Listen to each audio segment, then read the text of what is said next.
শিৱসাগৰ জিলা ন্যায়িক আদালতৰ নতুন ভৱন উদ্বোধনৰ এই শুভ মুহূৰ্তত জিলাখনৰ আইন সেৱাৰ সৈতে জড়িত ন্যায়িক বিষয়া কৰ্মচাৰী আৰু অধিবক্তাসকলৰ লগতে সমূহ শিৱসাগৰবাসীক মই আন্তৰিক অভিনন্দন জনাইছোঁ।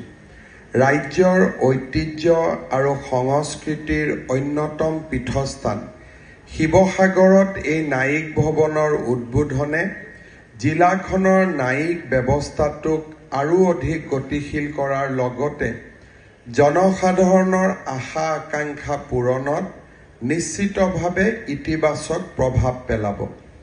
অত্যাধুনিক সা সুবিধা সম্পন্ন এই ন্যায়িক আদালতৰ ভৱনটো শিৱসাগৰবাসীৰ বাবে এক অনন্য সম্পদ হিচাপেও পৰিগণিত হ'ব বুলি মই নিশ্চিত। The Chief Justice of Guwahati High Court, Honorable Mr. Justice Bijoy Bishnoi, Honorable Judges, Justice Sri Suman Shyam, Justice Debashish Borua, Justice Sri Arundev Chaudhary of the Guwahati High Court are also present with us today. I congratulate everyone for this new judicial infrastructure. I am sure that under the guidance and leadership of our Honorable Chief Justice Sri Bijoy Bishnoi ji, we will continue to move ahead and we will witness rapid transformation of justice system in our state. India is the mother of democracy, nurturing its evolution and maturity over many centuries. The judiciary is one of the cornerstones of Indian democracy, protecting the rights and equity of its citizens.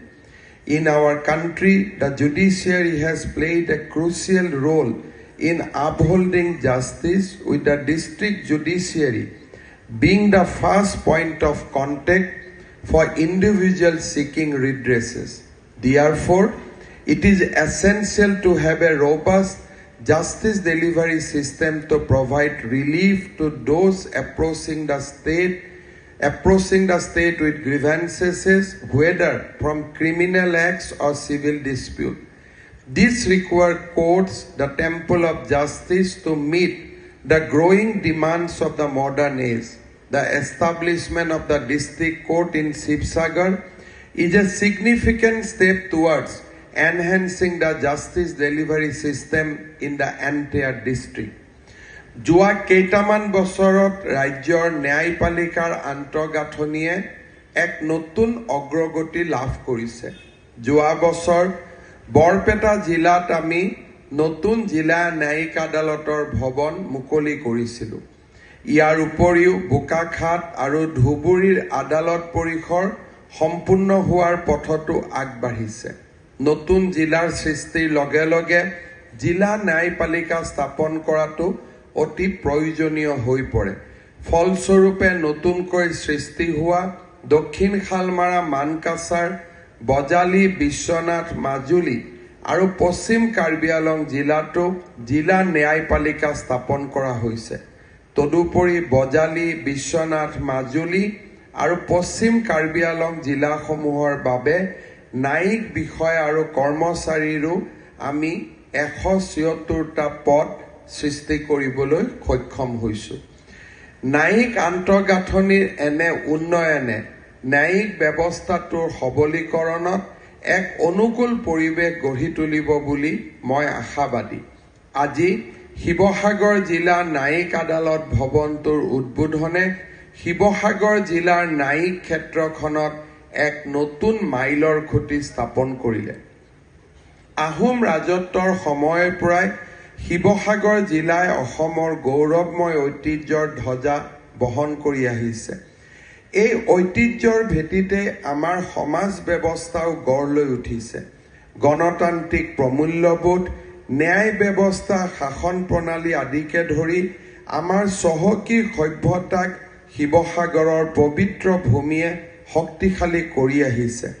আজিৰ এই গৌৰৱময় অনুষ্ঠানত শিৱসাগৰ জিলাবাসীক পুনৰ এবাৰ অভিনন্দন জনাইছো যে শিৱসাগৰত আজি এটা আমি সুন্দৰ ন্যায়িক আদালত লাভ কৰিব পাৰিছো গুৱাহাটী উচ্চ ন্যায়ালয়ৰ মুখ্য ন্যায়াধীশ সন্মানীয় ন্যায়মূৰ্তি শ্ৰী বিজয় বিষ্ণয় ডাঙৰীয়াৰ সুন্দৰ নেতৃত্বৰ বাবে আজি আমি এই এটা সুন্দৰ ন্যায়িক আদালত লাভ কৰিবলৈ সক্ষম হৈছো মই সেয়েহে শিৱসাগৰ জিলাবাসী ৰাইজৰ হৈও গুৱাহাটী উচ্চ ন্যায়ালয়ৰ মুখ্য ন্যায়াধীশ গৰাকীক অভিনন্দন আৰু ধন্যবাদ জনাইছো শ্ৰদ্ধাৰ অধিবক্তাসকল আমাৰ বাবে 1 জুলাই তাৰিখটো ন্যায়িক ইতিহাসৰ বাবে এটা নতুন মাইলৰ খুঁটা হ'ব প্ৰধানমন্ত্ৰী নৰেন্দ্ৰ মোদী ডাঙৰীয়াৰ বলিষ্ঠ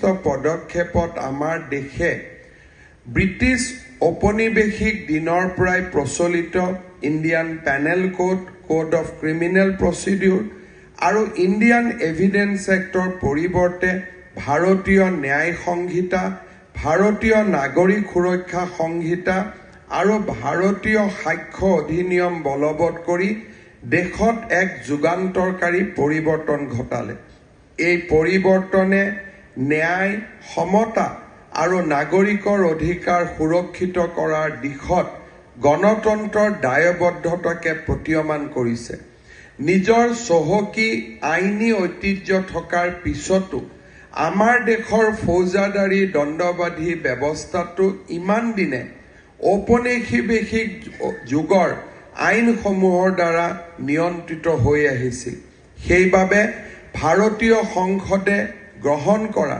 3খন গুৰুত্বপূৰ্ণ ফৌজদাৰী আইন প্ৰণয়ন কৰাটো এক যুগান্তকাৰী ঘটনা প্ৰধানমন্ত্ৰী ডাঙৰীয়াৰ ইজ অফ জাষ্টিছ দৰ্শনৰ সৈতে সংগতি ৰাখি কেন্দ্ৰীয় চৰকাৰে এই নতুন ন্যায় সংহিতা গ্ৰহণ কৰিছে প্ৰধানমন্ত্ৰী ডাঙৰীয়াই এই নতুন ফৌজদাৰী আইনসমূহে citizen first dignity first and justice first অথবা নাগৰিক প্ৰথম মৰ্যাদা প্ৰথম আৰু ন্যায় প্ৰথম নীতিৰ ওপৰত গুৰুত্ব আৰোপ কৰাৰ ওপৰত গুৰুত্ব আৰোপ কৰিছে এই নতুন আইনী পৰিকাঠামোৰ অধীনত এতিয়া আৰক্ষীয়ে লাঠিৰ পৰিৱৰ্তে ডাটা অৰ্থাৎ লাঠিৰ পৰিৱৰ্তে তথ্যৰ ওপৰত নিৰ্ভৰ কৰি কাম কৰাৰ প্ৰয়োজনীয়তাও প্ৰধানমন্ত্ৰী ডাঙৰীয়াই দোহাৰিছে প্ৰধানমন্ত্ৰী ডাঙৰীয়াই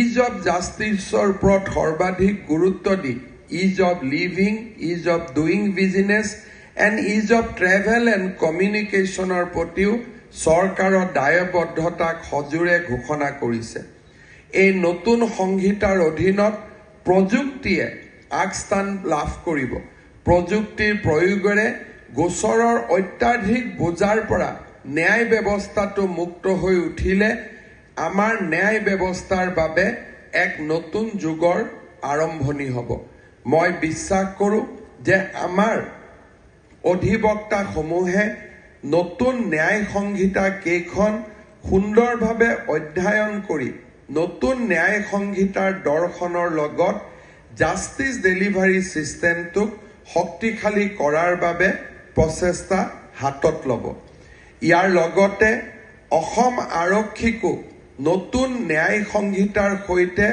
অপৰাধ তদন্তৰ দিশত আগবাঢ়িবৰ বাবে আমি যথেষ্ট ব্যৱস্থা হাতত লৈছোঁ আৰু আমি আৰক্ষীক প্ৰশিক্ষণ ফৰেনচিক ট্ৰেইনিং আৰু ডাটাবেছ জাষ্টিছ ছিষ্টেম এটা যাতে ডেভেলপ হয় তাৰ বাবে আমি তেওঁলোকক উপযুক্ত প্ৰশিক্ষণ দিয়াৰ বাবেও চেষ্টা কৰিছোঁ জুলাই মাহৰ পৰা বহুকেইটা বছৰলৈকে আমি দুটা ব্যৱস্থাৰ সৈতে নিজক জড়িত ৰাখিব লাগিব পুৰণা গোচৰসমূহৰ বাবে IPC, CRPC, এভিডেন্স এক্ট আৰু নতুন গোচৰৰ বাবে ন্যায় সংহিতা মই ভাবোঁ আমাৰ অধিবক্তা আৰু ন্যায়পালিকাৰ কাৰণে অন্তত next 5 years will be a very very challenging period কাৰণ আমি দুটা সিস্টেমৰ লগত কোএক্সিষ্ট কৰি আমি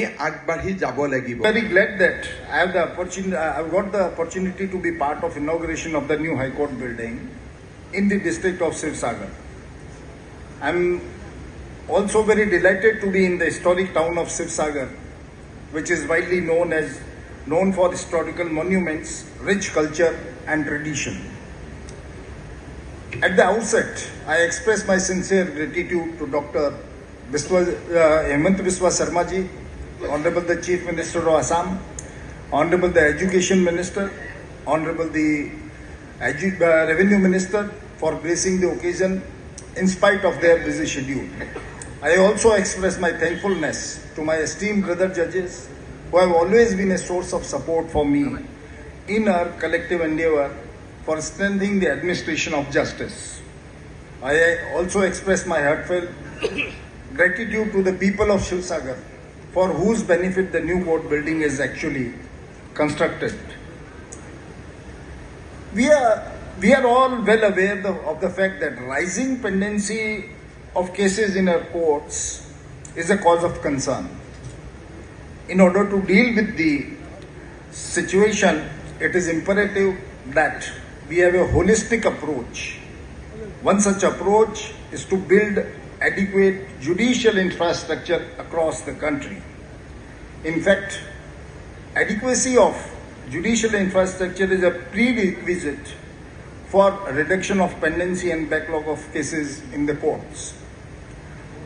Adequate number of courtrooms, adequate space for litigants, witnesses, court staff, police personnel, adequate IT setup, mediation center go a long way in creating right environment for administration of justice, which in turn enhance the efficiency of our legal proceedings. As a result, the rate of disposal of cases also increases. What is also important that the people who approach such a court seeking justice, which has an adequate space and all necessary facilities and response system in place, they feel a sense of ease and satisfaction. It generates a feeling that there is a system in place which will adequately respond to their needs. We must strive to ensure that every individual